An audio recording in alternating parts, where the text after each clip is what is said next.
Hey guys, I'm Izdaisho, and I am here bringing you my strategy guide for the Top Tier Tactics August M14 tournament. So basically, this is a tournament where it's best 3 out of 5, you get to sideboard in between matches, but before, you have to declare which deck you're playing, and you're going to play with the same deck throughout. So I chose Mind Maze.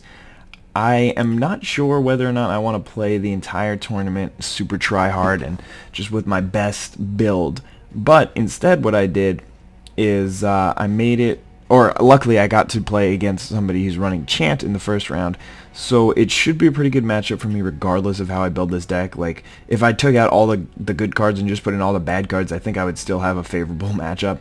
But rather than trying to just go as hard as possible, I decided to go with the defensive build and the big guys build. And I mean, partially because I think it's just as good versus Chant as the other versions of the deck are, but also partially because I figure it'll be more fun to watch and it'll just be, I don't know, a more entertaining tournament.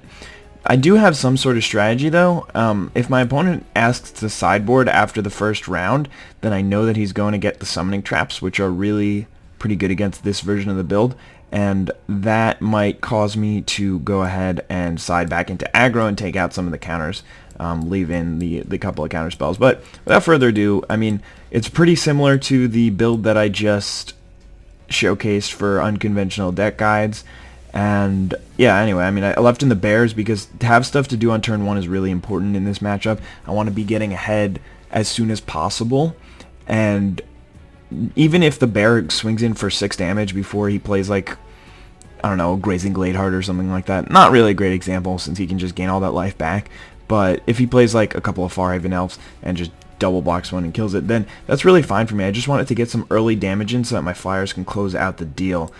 Next I've got unsummons. These are actually really important since sometimes in the later turns I want to tap out to play a couple of flyers or something like that, and if my opponent plays a spell that I really can't have sticking, then I can unsummon it. And I left 3 of them in there, which originally I didn't think I was going to include any in this build, but I tried them out and they were really helpful because it just basically bought me an entire another turn, and if I have a counter spell, then I can just let the spell resolve that they cast, unsummon it, and then they have to cast it again the next turn, so I basically make them use all their mana 2 turns in a row, when one of those turns I was just using this spell unsummon. Even though it's card disadvantage if you're just using it as a tempo play like that, the game is going to end and they're going to have extra cards in hand, so it doesn't really matter about card advantage because they couldn't cast all their spells. I left in all the images because they have a couple of purposes in this deck. They can just image a flyer and just start getting in for damage. They can image a lord to pump my other flyers and then still attack as a 4/4. And they can also image my opponent's bombs if I have a claustrophobia for one of them, or if I just want to do one of those kind of like standoffish boards where we both have like an it that betrays or something like that. We can't attack, otherwise our opponent, I don't know. So basically I can just copy their bomb off and just claustrophobia it or unsummon it or something like that, get it out of there, and then attack on in there. So I think the images are really important in this matchup. Lord is a little bit less important because all it's really doing is giving my other creatures +1/+1 since they run a whole bunch of little dudes that can just get in its way and basically force him not to attack. But at the same time, the +1/+1 to all my flyers is really useful, so I tossed the lords in there. Krovikan Mist was kind of a late addition because I wasn't sure if I was really running enough illusions to have it be good, but I figure if I have 1 or 2 other illusions on the battlefield, it'll be a 2 or 3 power flyer for just 2 mana, so it'll be pretty nice and it'll be able to fit in the curve. Like, this is something really important for me for this deck. Since I have counter spells at 2 and 3 mana, I want to be able to tap down to 2 or 3 mana depending on if I had counter spell or cancel or dream fracture. I want to be able to tap down so that I can still get a playoff even if my opponent doesn't play something of relevance and I don't have to counter it. Speaking of counter spell, very important card in the deck. I wish that there were a couple more, or some mana leaks or something like that, but to be honest, it's been working pretty well for me. I mean, I've got these 2 counter spells, the 2 cancels plus a dream fracture, force of will, and the draining whelks, and that's really been enough. In the little bit of playtesting that I did, I asked for a couple of games on Twitter earlier, and I got a couple of people, and I don't know, I probably played about 6 or 7 games just this matchup. But yeah, alright, and then Illusionary Servant is one of the most important cards in the deck. If you can get this 3-power dude online, then he's just going to take some good chunks out of your opponent, and basically it means that they can only cast 1 spell of note you might have a counter spell for it, but basically you're just going to kill them really quickly unless they get off to an insane start. They're not going to be able to like play their Primeval Titan, fetch out a Eye of Ujin, search their library, because you're basically putting a lot of pressure in the air on them pretty early. Left in all the claustrophobias are really important in the matchup, since I mean, depending on how you run the version, if you're running Avenger of Zendikar, then this card is obviously not very good. Not 100% sure if everybody's running that, but even so, like, basically Avenger of Zendikar and Terastodon are both pretty good against this card, but if you're running the Eldrazi version, then this card is insane, because Eldrazi's don't really do anything, or the ones that they put in this game, they didn't put Ulamog or Kozilek in for God knows what reason. But Claustrophobia is just going to be able to completely shut them down. And even if they're playing Palacorm, they gain the 7 life, but then I can tap it down. And 7 life is really just going to buy them 1 turn. They're better off using a Tangle or something like that. Anyway, we got Dream Fracture. It's basically just a counterspell. We both draw, so it cycles itself. So it's a little weird. I think I really like it in the matchup, though, because I want us both to be drawing cards. Like, if they were playing Howling Mine, I'd be very happy with that, because I think that the more cards that I get, the more I'm going to be able to win. Couple of cancels. Divination is probably one of the most underrated and important cards in this deck. If they had Inspiration instead, which is you basically add a colorless mana, so it's 3 and a blue, and it's an instant, then it would be a lot better, because then you could hold up your counterspell if they don't play anything of note. Then at their end step you could cast Inspiration, and since the other deck doesn't play any instants other than Tangle and Summoning Trap, this is really good. Anyway, the dragon is also super key for just murdering them out of nowhere. I mean, just a couple of hits in with a 5/5 dragon and they just die, and they have no way to target it, so they really only have All Is Dust to kill it, and they also just don't have any reach creatures or flyers or anything. So they basically have no way to deal with these things once they come out. Yeah. So anyway, there's Mind Control, which is pretty obviously insane against this deck, where it's just ramping to try and cast giant creatures that don't have an effect on the board immediately for the most part. Like, if they play a Vigor, I just get Mind Control, and I'm like, alright, I got 2 other random dudes, you can't do anything for the rest of the game. Alright, skipped one, Force of Will. Just one of the best cards in Magic pretty much ever, and definitely so in this format, especially since, I mean, oh god, there's just so many situations where this card's awesome. You can tap out, play your flyers, and if they don't play anything, then you don't lose anything. And if they do play something that's really, really bad for you, you can just counter it. It's so good. If you don't think that this card is good, then you really have to play for it. Although I think that pretty much everybody thinks that this card is insane. Anyway, MVP of the matchup is Draining Welk. If you can just stall until you play a Draining Welk, they're going to tap out, cast a 7 or 8 mana spell. You Draining Welk, you get a 9/9, and then you can attack. And they lose their spell. This card is just insane. It's just a giant flyer that's going to kill them. It almost kills them. It kills them almost every single game the turn after it hits the battlefield. I think occasionally it'll be a cheaper Draining Welk, but pretty much for the most part, if they're not casting giant spells, they're not winning. And if they are casting giant spells, then Draining Welk is killing them. So pretty much a win-win there. Sphinx of Magosi.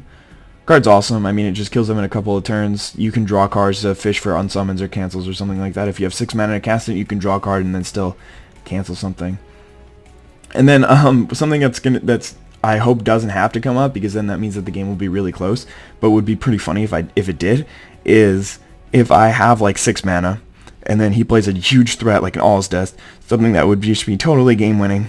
Then I'm going to draw 2 cards, and then, like, I say I have 0 cards in hand, so then I draw 2 cards. The first one is just random blue spell, Unsummon's probably not a good example, but let's go with Phantasmal Bear. And then the second one is Force of Will, and then I use the Force of Will discarding the Phantasmal Bear, or exiling the Phantasmal Bear. That would just be the coolest thing ever. I hope it happens, but I also hope it doesn't happen, because then that means the game is too close. Anyway, Royal Elemental. This card is ridiculous. They have no way to remove it outside of All's Dust, and all you have to do is just play a land, and then you get to steal their bombs. It's just insane. Like, if they do get All's Dust, then it'll be pretty bad for you, especially since their Eldrazi's won't die. But if he's not playing the Eldrazi version, it should be really good. And if he is, then obviously it'll be, even if he is playing the Eldrazi version, he has to draw in All's Dust, and I could have a counterspell for it, and there's nothing you can do about it. And then there's Jace's Mindseeker, which I've thought for a while about taking it out. I'm not really sure. Maybe I should just take it out. but mainly because it's a 6 mana spell that doesn't really have a huge impact on the game. It's no Draining Welk or Sphinx or Royal Elemental. It's kind of just a 4/4 flyer, but at the same time it is a 4/4 flyer that could get me something pretty important. But I actually, yeah, now that I think about it, like, if I just play a Jace's Phantasm, then I'll probably, like, it'll probably be out for like 7 or 8 turns before Jace's Mindseeker, and then that would give me another thing to do on turn 1. Additionally, I could play an Ether Figment. I don't think so. Maybe just a Gossamer Phantasm would be better. I had these Ovenizes in for a little while, but I wasn't a huge fan of it because it didn't really do anything active. It was really reactive. And while this deck sort of wants to be reactive, it doesn't really want like, I never want my opponents to actually attack me. I want them to start getting to attack me. Phantom Warriors I think are good if I'm running all of the Lords, but I had to take one out, and then I was like, well, I may as well just take out the Phantom Warriors. Obviously this thing isn't good because I'm not running all the cheap creatures. Blind Phantasm is just terrible in this game, in this matchup. Not in the game, but I mean, playing a 2/3 for 3 is miserable, and there's no reason to do it. Not running enough creatures for this to be as useful as it could be. Frost Breath is an interesting one, and it's one that I thought of including, but it's so much worse than Unsummon in the matchup because Unsummon is making them tap out again and again, and Frost Breath is just stopping them from attacking. Once they're on the board, you really need to unsummon it or just kill them. And sometimes Frost Breath would be okay, but I think Unsummon is better for the most part. I'm not even running all 4 of them, especially since you can counter it back on the way down. So yeah, actually maybe I'll just toss in Chronozoa instead of Jace's Mindseeker. That's what I'll do right here, since there's nothing that Jace's Mindseeker can actually hit other than like ramp spells or All's Dust. I mean, I could mill his All's Dust just for random value, but I think I'd rather play Chronozoa, or at least Mirror Mad Phantasm. I wasn't running this card originally. Yeah, I'm just gonna toss this guy in there too.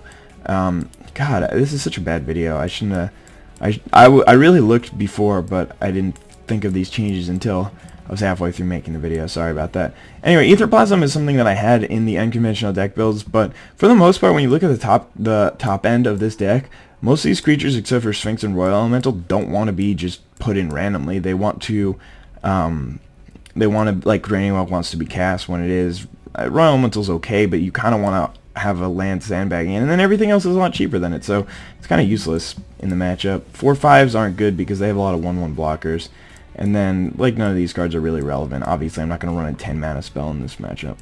But yeah, Mirror Man Phantasm is pretty good in this matchup just because it is a 5-power flyer and they can't deal with it at all.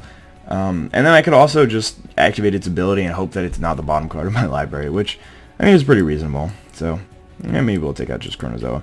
But either way, this is the deck that I'm going to be running. I think I might try to make 1 or 2 small changes to get Chronozoa back in. But I mean, like, I don't really want to be playing 4 mana spells, like, other than obviously something as powerful as Phantasmal Dragon, which is 2 more power, which is really significant. But alright, so yeah, this is going to be what I'm running, and I think that it should get the job done. I also have Temporal Mastery thrown in there. Not really sure how good it is in the matchup, but a lot of the times, since my deck doesn't really his deck doesn't really interact with mine well, just being able to use this as a Relentless Assault, basically to just get a second combat step, will be useful enough. And the fact that I can randomly miracle it in the beginning of the game to just get a head-on mana is pretty ridiculous and pretty powerful. So I think that this card is going to be good in the matchup.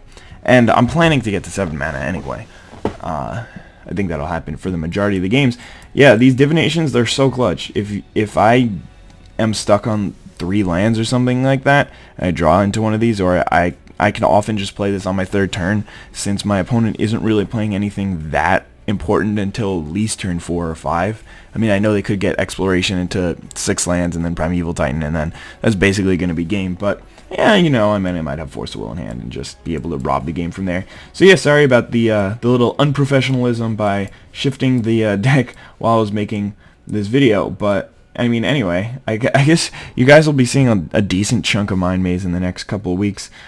But I mean, I think that at least if I'm running it this way, it'll be pretty interesting to watch, because this deck is a lot more fun. It's a lot more, like, this deck is so much fun to play.